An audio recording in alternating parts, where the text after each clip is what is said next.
Welcome to CIZ plus. आज की इस वीडियो में हम देख रहे हैं यूपीपीएससी एई के प्रीवियस ईयर क्वेश्चंस। ये वीडियो कंटिन्यूड चल रही है। पिछली वीडियो में हमने एनवायरनमेंट का फर्स्ट पार्ट देखा था, ये सेकंड पार्ट है। आई होप आप सबकी प्रिपरेशन अच्छी चल रही होगी। जैसा कि हम जानते हैं 1 नवंबर को यूपीपीएससी एई का एग्जाम है, बहुत इंपॉर्टेंट एग्जाम है। 712 पोस्ट है। हर साल तो होता भी नहीं, लास्ट 2013 में हुआ था, अभी इस बार हो रहा है शॉर्ट टर्म में। जैसे कि नवंबर में 1 नवंबर को ही एग्जाम है। इतने शॉर्ट टर्म में सबसे इंपॉर्टेंट क्या है कि प्रीवियस ईयर क्वेश्चन सारे कर जाएं। तो हम यहाँ पे आपको पूरा 360 क्वेश्चन 2013 के पेपर में वो सब कुछ कंप्लीट रिवाइज करवा रहे हैं। आपके साथ एक क्वेश्चन करा रहे हैं, उसके साथ साथ आंसर बता रहे हैं, उसके साथ जितनी एडिशनल इन्फॉर्मेशन हो सकती है, इस क्वेश्चन के साथ साथ क्या क्या रेलिवेंट और इम्पॉर्टेंट पूछा जा सकता है और हॉट टॉपिक्स क्या हैं। सबसे ज़्यादा प्रीवियस ईयर से क्या पता चलता है कि इस एग्जाम के रिगार्डिंग किस टॉपिक की इंपॉर्टेंस ज़्यादा है, किस टॉपिक की इंपॉर्टेंस कम है, क्योंकि शॉर्ट टर्म में सब कुछ तो नहीं पढ़ सकते। तो इसीलिए CIZ प्लस आपके सामने लेके आया है यूपीपीएससी एई लमसम पैक, जो कि आप चेकआउट कर सकते हैं हमारी वेबसाइट www.cizplus.com या फिर हमारी Android application CIZ plus app हमारी डाउनलोड कर सकते हैं। आप उस पर इस कोर्स का पूरा डिस्क्रिप्शन चेकआउट कर सकते हैं। मैं शॉर्ट में बता देता हूँ, यहाँ पे हमारे रेलिवेंट सब्जेक्ट्स जितने भी हैं उसकी 10 to 15 वीडियोस मिलेंगी, क्विजेज मिलेंगी पर सब्जेक्ट, और लाइव डाउट सेशन होगा जिसका आप बहुत अच्छे से यूज़ कर सकते हैं शॉर्ट टर्म में। इससे बेस्ट कोर्स आपको मार्केट में कहीं पे नहीं मिलेगा, क्योंकि ये हमने स्पेशली यूपीपीएससी एई के लिए डिज़ाइन किया है। तो इस वीडियो में हम लोग without wasting any more time हम लोग डिस्कस करते हैं कि एनवायरनमेंट का सेकंड पार्ट में क्वेश्चन कौन से पूछे गए। मैंने पिछली वीडियो में बताया था एनवायरनमेंट यूपीपीएससी एई का सबसे फेवरेट टॉपिक है। सबसे ज़्यादा क्वेश्चन इस टॉपिक से पूछे गए, जो कि काफ़ी सिंपल है, थ्योरेटिकल क्वेश्चन ज़्यादा होते हैं। Let's see first question. The purpose of providing ventilation in the sewer is to avoid. Ventilation provide करते हैं सीवर्स में। आपने अक्सर देखा होगा, कभी अगर अपनी घर के छत पे जाओ ना, तो वहाँ पे रूफ टॉप पे ना कहीं कहीं बार ये दिखने को मिलता है हमें, लंबी लंबी ना ऐसे वाइट कलर की पाइप्स, ऐसे उनके ऊपर कुछ बना होता है, या फिर ये ऊपर तक नहीं आई होती, वो जमीन पे ही होती हैं, कुछ ऐसे पाइप्स होती हैं। वो किस लिए होती हैं? वो हमारे वॉशरूम से, टॉयलेट से, मेन सीवर से छत पे आती हैं, बेसिकली ओपन एयर में आती है वेंटिलेशन के लिए। सीवर को वेंटिलेशन की क्या जरूरत? सीवर में सीवेज में ऐसे ऐसे प्रोडक्ट्स होते हैं ना, ऑर्गेनिक मैटर है बेसिकली। तो ऑर्गेनिक मैटर क्या करेगा? बैक्टीरिया डिकम्पोज करेगा और एनेरोबिक कंडीशन पैदा हो जाती है अक्सर सीवर में। तो उससे कुछ गैसेस होती हैं जैसे H2S, मीथेन। ये गैसेस काफी हार्मफुल होती हैं, बहुत ज्यादा एक्सप्लोसिव नेचर की होती हैं, बहुत ज्यादा हाई मतलब पंजेंट स्मेल की होती हैं। तो इन गैसेस से हम रिलीज हो जाएं, ताकि कई बार सीवर ब्लास्टिंग तक की भी कंडीशन, कि सीवर की पाइप फट गई ये गैसेस की एक्सेस से, अगर वेंटिलेशन नहीं होगी तो सीवर की क्या करनी पड़ती है? वेंटिलेशन। उस वेंटिलेशन में हम क्या करते हैं, किस चीज को अवॉइड करते हैं? मैंने वैसे आंसर बता दिया, ऑप्शन देख लेते हैं। Asphyxiation of the sewer maintenance employees odorous gases, explosive mixture of the sewer gases, all of the above. All of the above is the answer. I explain you why. पहले का क्या मतलब है ना, कई बार आपने सुना है कि जो 4 लोग सीवर में काम कर रहे थे और उसमें ब्लास्ट हो गया। सीवर ब्लास्ट का कंडीशन अक्सर आता है, वो जनरली मिथेन गैस या H2S गैस की वजह से होता है। बेसिकली सीवर में क्या हो जाता है? एनारोबिक कंडीशन, दम घुटने लग जाता है। इसका मतलब होता है दम घुटना। इसमें उनका दम घुट जाता है, किसी ऐसी कंडीशंस पैदा हो जाती हैं, वो सांस नहीं ले पाते, तो उनसे उनकी कई बार बहुत हालत खराब हो जाती है, इवन डेथ भी हो जाती है। और ऑडरस गैसेस, बहुत ही मैंने बताया था, स्मेली गैसेस होती हैं basically. Explosive mixture of the sewer gases, जैसा कि हम जानते हैं मीथेन तो है ही एक्सप्लोसिव, तो सीवर फटने की भी कंडीशन आ जाती है। तो चारों ऑप्शन सही है, all of the above. I hope सबको समझ आया हो। नेक्स्ट क्वेश्चन करें। नेक्स्ट क्वेश्चन है, which of the following methods is generally used for the design of water distribution system? Water distribution system देखते हैं हम लोग, जैसे हमारे घरों में पानी किसी एक प्रॉपर तार जो पाइप्स बिछी हुई है उनका प्रॉपर डिस्ट्रीब्यूशन सिस्टम है, उसके माध्यम से आ रहा है, किसी ना किसी एक सोर्स से सारे एरिया में वाटर डिस्ट्रीब्यूट हो रहा है पाइप से। तो वो डिस्ट्रीब्यूशन का डिजाइन हम कौन से मेथड से करते हैं? क्या मैनिंग्स इक्वेशन से करते हैं? ना, मैनिंग इक्वेशन से नहीं करते, क्योंकि मैनिंग इक्वेशन मेरा ओपन चैनल फ्लो, मेरा बेसिकली नॉन प्रेशर फ्लो में काम आता है, जहां पे पानी की सरफेस एटमॉस्फेयर से एक्सपोज्ड है, बेसिकली कैनाल्स में यूज होता है मैनिंग्स इक्वेशन। डार्सी-वीसबैक रिलेशन, डार्सी-वीसबैक रिलेशन से हम लोग हेड लॉस निकाल सकते हैं, लेकिन ये मेरा डिजाइन में नहीं काम आता। वाटर डिस्ट्रीब्यूशन के डिजाइन में बेसिकली हेड लॉस निकालने के काम आता है, लेकिन यूजफुल नहीं है डिजाइन में, तो ये ऑप्शन भी चला गया। अगला है मेरा हार्डी क्रॉस मेथड, ये बिल्कुल सही है। हार्डी क्रॉस मेथड से मैं मेरा वाटर डिस्ट्रीब्यूशन डिजाइन सिस्टम करता हूँ। बेसिकली मैं आपको थोड़ी सी थ्योरी बताऊं तो होता क्या है, हमारी एक थ्योरी है जिसका नाम है हेजन विलियम इक्वेशन। हेजन विलियम की इक्वेशन की एक थ्योरी है, जिससे मैं क्या करता हूँ, हेड लॉस ये सब निकालता हूँ। हेजन विलियम इक्वेशंस के दो मेथड निकलते हैं। फर्स्ट मेथड का नाम है इक्विवेलेंट पाइप मेथड,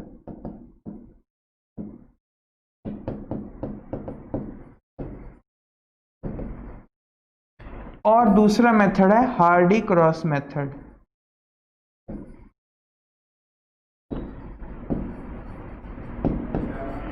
तो इन दोनों मेथड से ही हम लोग वाटर डिस्ट्रीब्यूशन पाइप को एनालाइज कर सकते हैं, इसका सिस्टम डिजाइन कर सकते हैं बेसिकली।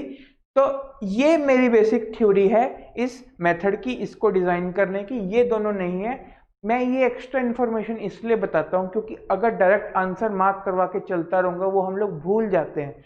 जब हमें कुछ एक्स्ट्रा पता होता है तो एग्जाम में रिलेट होता पता है कि अच्छा हाँ, उस वीडियो में जो CIZ प्लस की हमने वीडियो देखी थी उसमें सर ने बताया था कि हेजन विलियम इक्वेशन होती थी, और क्या पता इनमें से कुछ पॉइंट पूछ लिया जाए, आपको हेजन विलियम इक्वेशन के बारे में पता चल गया। हेजन विलियम इक्वेशन ही स्टैंडर्ड थ्योरी है वाटर डिस्ट्रीब्यूशन सिस्टम की। तो आई होप आपको ये इन्फॉर्मेशन अच्छी लगी हो। आगे चलते हैं। Which of the following solid waste disposal methods is ecologically acceptable? Ecologically acceptable मतलब जो environment के लिए acceptable है, environment को हानि ना पहुंचाता हुआ, ऐसा मेथड कौन सा है इनमें से? एक मेथड का देख लेते हैं ऑप्शन का मतलब क्या है। पहला ऑप्शन है इंसिनरेशन। इंसिनरेशन का क्या मतलब होता है कि बहुत हाई हीट पे उसको जलाना, सॉलिड वेस्ट को। ये जनरली वेस्टर्न कंट्रीज का कंसेप्ट है, जहाँ की most of the waste dry होता है, तो वो उसको जला देते हैं और उसका जो रेजिड्यू होता है बहुत कम बचता है, वहाँ पे ये सूटेबल रहता है। लेकिन जो इंडियन वेस्ट का नेचर है वो बहुत ज़्यादा वेट रहता है हमारा वेस्ट, क्योंकि हम लोग ऑर्गेनिक वेजिटेबल्स, फूड, इन सब पे हमारा बहुत ज़्यादा डिपेंडेंसी है, इसलिए हमारा वेट ज़्यादा वेट वेस्ट है। तो हमारा इंसिनरेशन इतना ज़्यादा अच्छा नहीं रहता, क्योंकि इंसिनरेशन से एयर पॉल्यूशन की प्रॉब्लम आती है, बहुत ही ब्लैकी सब्सटेंस निकलता है एयर में जो कि काफ़ी हार्मफुल है। तो इंसिनरेशन तो बिल्कुल इकोलॉजिकली एक्सेप्टेबल नहीं हुआ। सी ऑप्शन बताता हूँ। सी ऑप्शन है सैनिटरी लैंडफिल। लैंडफिल एक तरह से आप बोल सकते हो कि हाँ लैंडफिल तो सर बनाते हैं, उससे तो क्या नुकसान हो रहा है। लैंडफिल के भी बहुत नुकसान है। पहले बताया था मैंने लीचेट प्रॉब्लम प्रीवियस वीडियो में, वो गंदा केमिकल जो ग्राउंड वाटर में सीप कर जाता है। और लैंडफिल से क्या प्रॉब्लम है, लैंडफिल के जो आसपास रह रहे होते हैं ना लोग, उनको बहुत प्रॉब्लम्स आती है, फ्लाइज की, मस्किटोज की और रॉडेंट्स की, बेसिकली चूहे, बहुत सारे अलग स्नेक, इन सब की प्रॉब्लम्स, बेसिकली स्मेल बेसिकली उस एरिया की बहुत खराब रहती है। तो एनवायरनमेंट के लिए इतनी बेस्ट कंडीशन नहीं है लैंडफिल भी। लैंडफिल के कोई ऑप्शन नहीं बच पा रहा आजकल, जनरली लैंडफिल भी बन रही हैं, लेकिन इकोलॉजिकली एक्सेप्टेबल नहीं है। इकोलॉजिकली एक्सेप्टेबल है क्या फिर? कंपोस्टिंग। कंपोस्टिंग करो ऑर्गेनिक मैटर की। कैसे करो? जो जितना भी नॉन कंपोस्टिंग मटेरियल है वो अलग कर लो, कंपोस्टेबल मटेरियल को रखो और उसको जमीन में दबा दो, जैसे भी एनारोबिक कंडीशन रखो और उसको कंपोस्ट कर दो। माइक्रो ऑर्गेनिज्म यूजफुल कंपोस्ट बनाएंगे, उसका कोई नुकसान भी नहीं है, ना तो वो स्मेल करता है। क्योंकि ज़मीन के अंदर रहता है, ना उसका कोई नुकसान है, बल्कि हमें वो क्या करता है, एक तरह का मैन्योर प्रोवाइड करता है जो कि प्लांट्स के लिए काफ़ी हेल्पफुल है। तो composting is well balanced, well safe, ecologically acceptable. आगे चलें। Which statement is not correct with reference to sewerage system of India? India का जो सीवरेज सिस्टम है उसके रिगार्डिंग कौन सी स्टेटमेंट यहाँ से नहीं मैच करती? देखो, पहले मैंने प्रीवियस वीडियो में बताया था सेल्फ क्लींजिंग वेलोसिटी इंडिया में हम क्या लेते हैं 1 से 1.2, ये तो बिल्कुल सही है। अगर आपको इसकी थ्योरी चेक करनी है तो आप प्रीवियस वीडियो में जा सकते हैं, या फिर आप लोगों को कोई भी डाउट आता है किसी भी इस एनवायरनमेंट को लेके ही, तो आप CIZplus.com पे जाइए, हमारी ऐप डाउनलोड करिए, हमारे कोर्स में देखिए, उसमें रेलिवेंट इस पूरे पेपर से, इस जितना भी 2007 2013 के पेपर में जो भी टॉपिक्स इंपॉर्टेंट लगते हैं हमने उसको शॉर्ट क्रिस्प मैनर में बहुत अच्छे से एक्सप्लेन किया हुआ है, आप वहां जाके चेक कर सकते हैं। क्वेश्चन पे आते हुए वापस, circular system is most suitable for separate sewerage system, ये बिल्कुल सही स्टेटमेंट है, क्योंकि जो सर्कुलर सिस्टम होता है ना वो सेपरेट सिस्टम के लिए, सेपरेट सीवेज सिस्टम का मतलब कि जो मैं कह सकता हूं डोमेस्टिक, मतलब कि जो सीवेज अलग, इंडिविजुअल जो डोमेस्टिक इंडस्ट्रियल सीवेज अलग, और जो मेरा रेन वाटर स्ट्रॉम वाटर है बेसिकली उसके लिए सीवेज अलग, तो उसको बोलते हैं सेपरेट सीवेज सिस्टम। जब हम लोग दोनों को कंबाइन कर देते हैं तो बोलते हैं combined sewage system. Combined sewage system में क्या होता है, रेन स्ट्रॉम वाटर भी बेसिकली जो बारिश का पानी और जो हमारा डोमेस्टिक सीवेज एक ही सीवर में बहता है, उसके लिए सर्कुलर बेस्ट नहीं रहता। आई विल टेल यू, अब मतलब बाद में बताऊंगा क्यों। क्योंकि कभी कभी देखो बात ऐसा होता है, क्या है यहीं पे समझ लीजिए, होता है क्या कि हमेशा तो बारिश नहीं आनी। जैसे इंडिया है, इंडिया में मानसून का एक पर्टिकुलर सीजन है, जब भी वहीं पे उसी टाइम पे बारिश ज्यादा आती है, तो जब मैक्सिमम टाइम वो सीवेज ड्राई रहना है तो मैं इतना बड़ा सीवेज क्यों प्रोवाइड करूं? स्ट्रॉम वाटर के लिए बेसिकली बड़ा सीवर देना पड़ेगा, तो मैं सर्कुलर सीवर प्रेफर करता हूं, जो कि जिसकी कंस्ट्रक्शन भी इजी रहती है। तो सेपरेट सीवर सिस्टम देने के लिए मतलब जो हमारा जितना भी ह्यूमन वेस्ट का जो सीवरेज है डोमेस्टिक प्लस इंडस्ट्रियल, वो एक ही सीवर में से जाए, that is the theory of separate sewerage system. ये तो ठीक हुई स्टेटमेंट इस हिसाब से। Velocity of the flow depends on the length of the sewer, ये स्टेटमेंट गलत है, क्योंकि सीवर का पूरा डिजाइन पढ़ लीजिए, एक चैप्टर है डिजाइन ऑफ द सीवर, उसमें कहीं भी सीवर की लेंथ टर्म नहीं बताते। सीवर कितना भी लंबा हो, इस शहर से दूसरे शहर जा रहा हो, वो वेलोसिटी पे कंट्रोल नहीं करता। पता है क्यों? क्योंकि वेलोसिटी पे किस चीज का कंट्रोल है? इस क्रॉस सेक्शनल एरिया का, इसकी सरफेस का, इसकी रफनेस का। वेलोसिटी सीवर में कौन सी इक्वेशन यूज करते हैं? मैनिंग्स इक्वेशन, जो है 1/n r⁻²3 √s। तो इसमें इन फैक्टर्स पे डिपेंड करता है। क्या? n है मैनिंग्स रफनेस कोफिशिएंट, मतलब सीवर के मटेरियल की रफनेस। r क्या है? A/P ratio, hydraulic ratio basically A/P, जो फर्दर क्या हुआ, सीवर के साइज पे डिपेंड हुआ, बेसिकली डायमीटर पे डिपेंड करता है r, और s क्या है? स्लोप। तो इन तीन फैक्टर्स पे डिपेंड करता है। इस रिलेशन में कहीं लेंथ टर्म यूज हो रही है क्या? तो वेलोसिटी लेंथ पे तो डिपेंड करती ही नहीं है। तो सी ऑप्शन इसमें नॉट पूछा हुआ था ना, इज नॉट करेक्ट, तो सी नॉट करेक्ट है, तो सी ही मेरा आंसर होगा। C is the right answer of this question. आगे चलें। Which of the following is the type of valve allows the water to flow in one direction but prevent in the reverse direction? देखो, कुछ तरह की valve होती हैं जो एक डायरेक्शन में अलाउ करती हैं और रिवर्स नहीं आने देती, जैसे कि हमारी ब्लड वेसल्स में जो वॉल्व होती है। देखो हमारे अब कैसे खून हमारे बेसिकली पंप होके ब्रेन तक ही जा रहा है, वापस क्यों नहीं आ जा रहा है? वो क्योंकि वॉल्व लगी हैं हमारे ब्लड वेसल्स में, मतलब हमारा बॉडी इस तरह ही डिजाइंड है कि वॉल्व्स हैं, बेसिकली खून एक यूनिडायरेक्शनल चल रहा है, वापस नहीं आता कभी भी। तो इसकी थ्योरी क्या है इस वाली पाइपलाइन की? बेसिकली ऐसा होता है यार,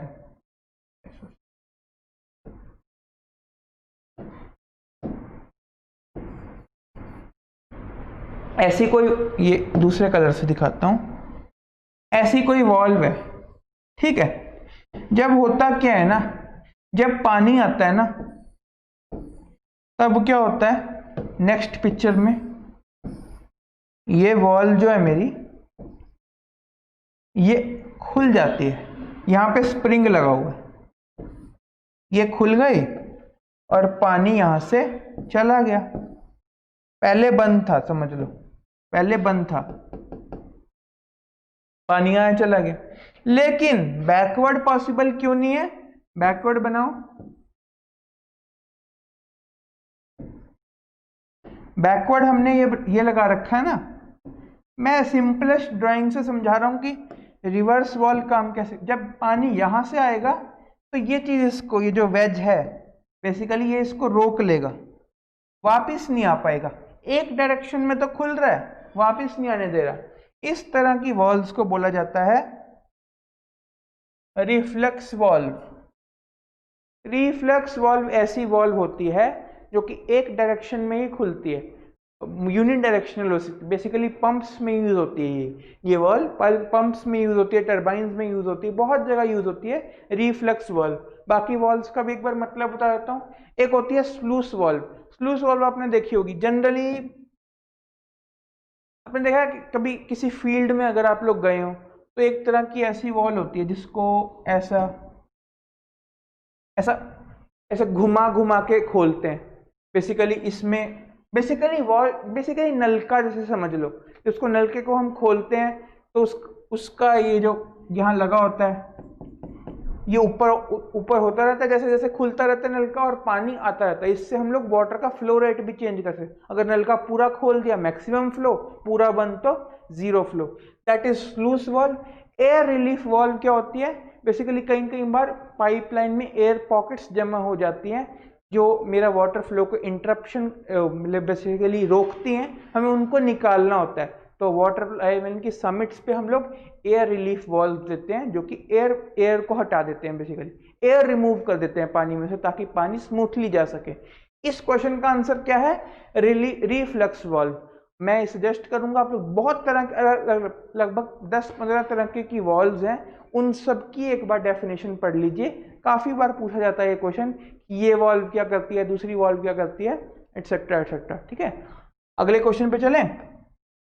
अगला क्वेश्चन है, which statement is correct with reference to grid iron water distribution system. एक होता है grid iron water distribution system, इसके बारे में थोड़ा सा बता देता हूं। होता क्या है ना, एक होती है मेन पाइपलाइन, सबसे बड़े वाली, इसमें से निकलती हैं सब मेन पाइप्स।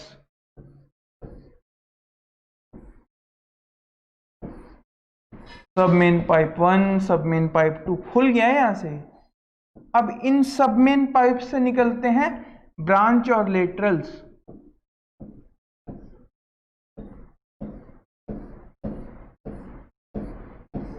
इन ब्रांच और लेटरल से पानी घरों में जाता है। समझ गए, ऐसा सिस्टम होता है। ये होती है मेन पाइप, मेन, और ये जो ब्लू कलर से है सब मेन, और ग्रीन कलर से है लेटरल या ब्रांच। समझ गए, ऐसा ग्रिड्स बनती हैं। बेसिकली ग्रिड बन गई ना, ये एक मेन पाइप बीच में से जा रही है, उसमें से सब मेन निकल रही है, उसमें से लेटरल्स निकल रहे हैं, पूरा एक ग्रिड बन जाती है।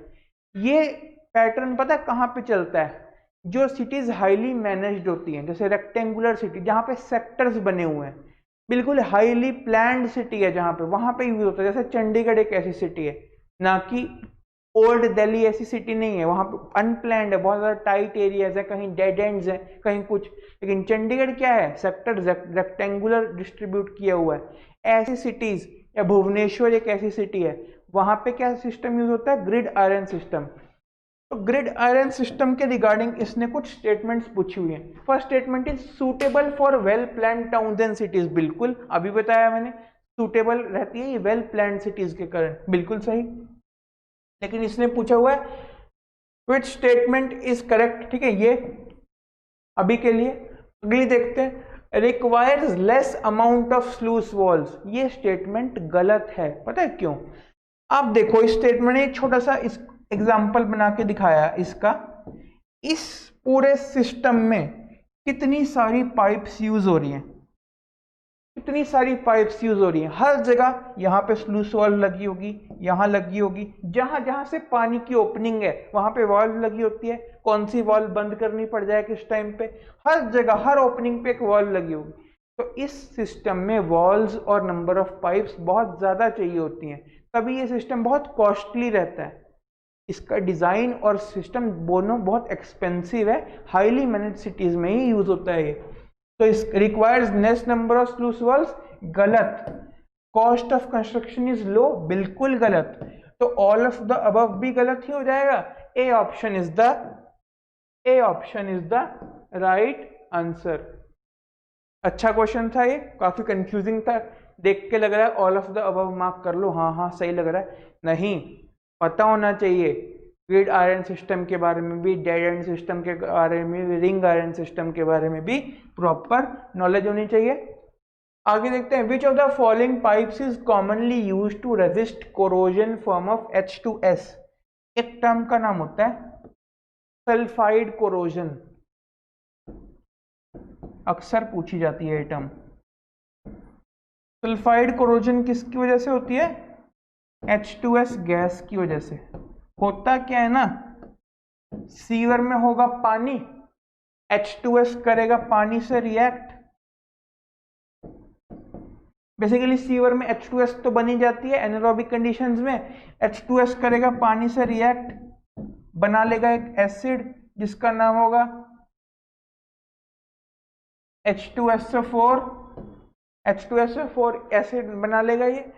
H2SO4 की एक टेंडेंसी रहती है, ये कंक्रीट या सीमेंट कंपाउंड से रिएक्ट करके उसको कोरोड करता है, उसकी सरफेस को खराब कर देता है। बेसिकली जैसे कि आयरन की सरफेस को कोरोजन का क्या मतलब, वो रस्ट लग जाना, ऐसे ही कंक्रीट की सरफेस को सल्फरस कंपाउंड्स या बेसिकली सल्फेट्स कोरोड करते हैं, उनके साथ रिएक्ट करके उसकी सरफेस खराब कर देते हैं, उससे सीवर की लेंथ कम हो जाती है। तो कह रहा कि सल्फाइड कोरोजन जो रेजिस्ट कोरोजन फ्रॉम H2S, इससे क्या पाइप्स यूज करते हैं हम लोग? एस्बेस्टोस सीमेंट पाइप भी नहीं होती, ना फिर RCC पाइप होती, इसका नाम है ग्लेज्ड वायर। जबकि ग्लेज्ड वायर टर्म सही नहीं है, यहां आना चाहिए glazed ware. Glazed ware pipe use, थोड़ा सा प्रिंटिंग एरर है पेपर में, ग्लेज्ड वायर पाइप यूज करते हैं हम लोग H2S कोरोजन। सर ये ग्लेज्ड वायर पाइप क्या होती है? बेसिकली होता क्या है ना, इस ऐसी स्पेशल पाइप्स बनाई जाती हैं, आपने देखी भी होंगी कभी, लेइंग ऑफ अंडरग्राउंड पाइप्स देखिए, सीवर पाइप्स, वो क्या होती है ना, थोड़ा ब्लैकिश कलर की चमचमाती पाइप्स होती है, उस पर किसी polished surface, generally vitrified clay या कोई स्टोन वेयर, ऐसे सिरेमिक मटेरियल की कोटिंग होती है बेसिकली, जो कि H2S से रिएक्ट ही नहीं करता। इतने हाई टेम्परेचर पे उसको फॉर्म किया होता है, वो नॉन रिएक्टिव होता है H2S से, काफी ग्लेजिंग मतलब चमचमाती पॉलिश्ड सरफेस होती है मेरी सीवर पाइप, वो H2S से रिएक्ट ही नहीं करता। जैसे आप समझ लो जो वॉश बेसिन का, टॉयलेट सीट्स का मटेरियल होता है ना, सिरेमिक मटेरियल, ऐसे टाइप का मटेरियल होता है उन पाइप्स का, जो कि H2S से रिएक्ट ही नहीं करता, तो उसमें कोरोजन होगी ही नहीं। तो दैट्स इट। अगला देखें, the pipes meant to carry flow from baths, wash basins and sinks to the drain are called. ये क्वेश्चन इतना इंपॉर्टेंट क्यों है, क्यों पूछा गया है? Pipes meant to carry flow from baths, wash basins and sinks, kitchen sinks basically. देखो यार, जो flow bathrooms, wash basins and sink से, किचन सिंक से निकलता है ना, इसका नेचर होता है एक स्पेशल टाइप का, जिसको बोला जाता है सलेज। सर ये खास क्यों है तो गंदी। अरे सलेज का मतलब ये है कि इसमें human excreta, faecal matter present नहीं है। फीकल मैटर तो वॉशरूम में होगा ना, ये तो बाथरूम से निकल रहा है, तो ये लेस हार्मफुल मटेरियल होता है। मतलब ये इसकी जो टॉक्सिसिटी होती है बहुत कम होती है।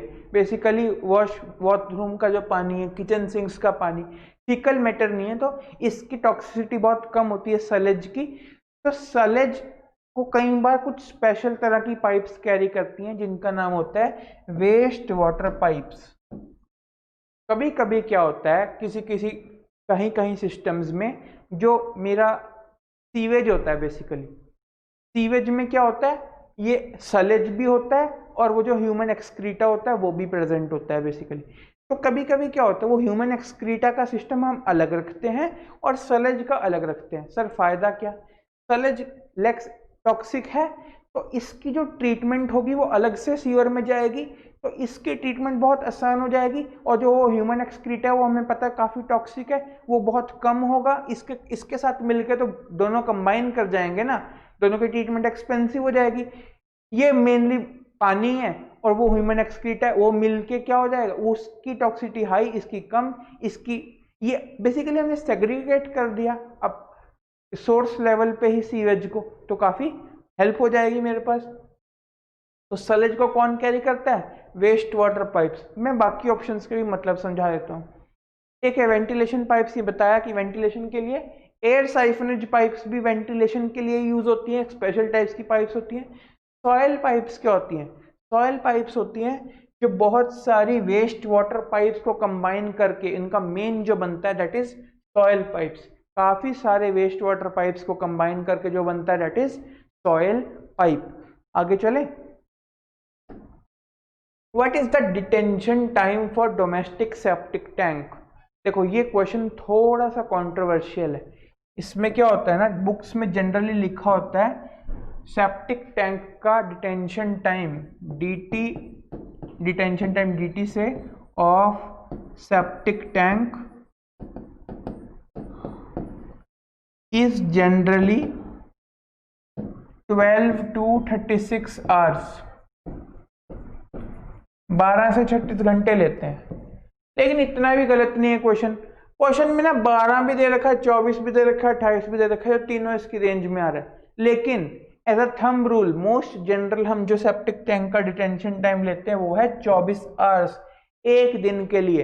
ये सेप्टिक टैंक चीज क्या है भाई, कभी कभी किसी एरिया में, जैसे रूरल एरियाज है, विलेजेस है, जहाँ पे सीवेज सिस्टम है ही नहीं, सीवर बिछे ही नहीं हुए उस एरिया में, तब क्या करते हैं, कुछ एक कम्युनिटी का या एक घर का सेपरेट भी होते हैं, हम क्या करते हैं एक सेप्टिक टैंक बना लेते हैं, अंडरग्राउंड टैंक बना लेते हैं, जहां उस कम्युनिटी का जो सीवरेज है, बेसिकली सीवेज है बेसिकली, वो उस जैसे पानी का टैंक होता है ऐसे ही सीवेज का टैंक बना लेते हैं, जो कि अंडरग्राउंड अपने आप उसके ऊपर प्रॉपर ढक्कन होता है, अपने आप डिकम्पोज होता रहता है। जनरली इसकी जो लाइफ होती है वो, इसका क्लीनिंग पीरियड 1 साल होता है, 6 महीने होता है, उसके बाद उसको क्लीन किया जाता है। तो जनरली डिटेंशन टाइम का मतलब कितने टाइम तक उसमें रहता है वो सीवेज, उसके बाद वो सेटल करता है। तो लगभग 24 घंटे के लिए हम डिजाइन करते हैं, उसके बाद वो सेटल कर जाता है सीवेज मटेरियल उसमें से। तो 24 घंटे के लिए हम डिटेंशन टाइम, उस टैंक का डिटेंशन टाइम कितना हुआ, 24 घंटे। ये हम लोग एज अ थंब रूल याद रखते हैं। सेप्टिक टैंक का मतलब समझ आया, जहां पे सीवेज सिस्टम नहीं है वहां पे हम लोग क्या करते हैं, घरों से पाइप्स निकालते हैं और एक टैंक बनाते हैं बड़ा सा अंडरग्राउंड, उसमें सारा का सीवेज सेटल कर देते हैं। उस सेटलिंग के का डिटेंशन टाइम है 24 घंटे, ठीक है। The trap used for the water closet is called. ये वाटर क्लोजेट क्या है, वाटर क्लोजेट कुछ नहीं है, टॉयलेट को बोलते हैं। Water closet is just toilet, washroom, कई बार टॉयलेट सीट को भी बोल दिया जाता है वाटर क्लोजेट। अब इसमें क्या है, ट्रैप क्या यूज होता है, कभी आपने ध्यान से नोटिस किया होगा, जो हमारी इंग्लिश वेस्टर्न टाइप टॉयलेट्स होती हैं उसमें एक ट्रैप यूज होता है, जो फ्लश के नीचे, उसमें क्या होता है ना, जैसे ये मेरी है सिंक, ये मेरा कमोड है बेसिकली, उसमें ना यहां से पाइप निकल के एक ऐसा सा देखा होगा आपने, this is the P trap. P trap use होता है इंडियन सिस्टम में ज्यादा। पी ट्रैप करता क्या है ना यार, थोड़ा सा बता ही दें। आपने देखा होगा जनरली कुछ ना कुछ जो क्लीन पानी होता है वो होता ही है बॉटम पे। किसके बॉटम पे क्लीन पानी होता है इसका। तो मैं क्या करता हूं, ये पानी जाएगा नीचे, जब हम फ्लश करते हैं तो ये पानी हम लोग जो फीकल मटेरियल है वो बेसिकली इसके यहाँ पे पास कर जाए, इस लेवल पे पास कर जाए, तो हम क्या कहेंगे उसको कि जो मेरा सीवेज है वो इस ट्रैप को पास कर गया, तो वो वापस कम बैक नहीं करेगा, वो वहां पे फ्लो डाउन कर जाएगा। तो बेसिकली ये कितना अच्छा ट्रैप बनाते हैं ताकि जो मेरा फीकल मटेरियल एक बार फ्लो डाउन हो जाए और वापस ना आए। तो वाटर क्लोजेट में क्या टाइप का यूज हुआ, टी ट्रैप हम लोग यूज करते हैं सीवेज के लिए। आज के लिए इतना ही। आप लोग हमारे साथ जुड़ने के लिए मैंने बताया www.cizplus.com, या फिर हमारी एंड्रॉयड एप्लीकेशन डाउनलोड कर सकते हैं, उसमें से लंप सम पैक को चेक कर सकते हैं। अगर आपको ये वीडियो अच्छी लगती है तो इसको लाइक कीजिए, आप इसको शेयर कीजिए, हमारे चैनल को सब्सक्राइब कीजिए बेसिकली, और हमारे साथ जुड़ने के लिए हमारे दिए गए व्हाट्सएप ग्रुप और टेलीग्राम चैनल से जुड़ सकते हैं, जिसका लिंक डिस्क्रिप्शन में गिवन है। Thank you. इसी तरह इंजीनियरिंग की और भी कंसेप्चुअल वीडियोस देखने के लिए इस चैनल को सब्सक्राइब करें और बेल आइकॉन प्रेस करें, और हमारे साथ जुड़ने के लिए डिस्क्रिप्शन बॉक्स में दिए गए व्हाट्सएप और टेलीग्राम के लिंक्स के साथ जुड़ सकते हैं। और कंप्लीट कोर्सेज के लिए आप जाएं www.cizplus.com पर, या फिर आप मोबाइल ऐप भी इंस्टॉल कर सकते हैं जिसका नाम है CIZ Plus, and it's link is also available in description box. Thank you.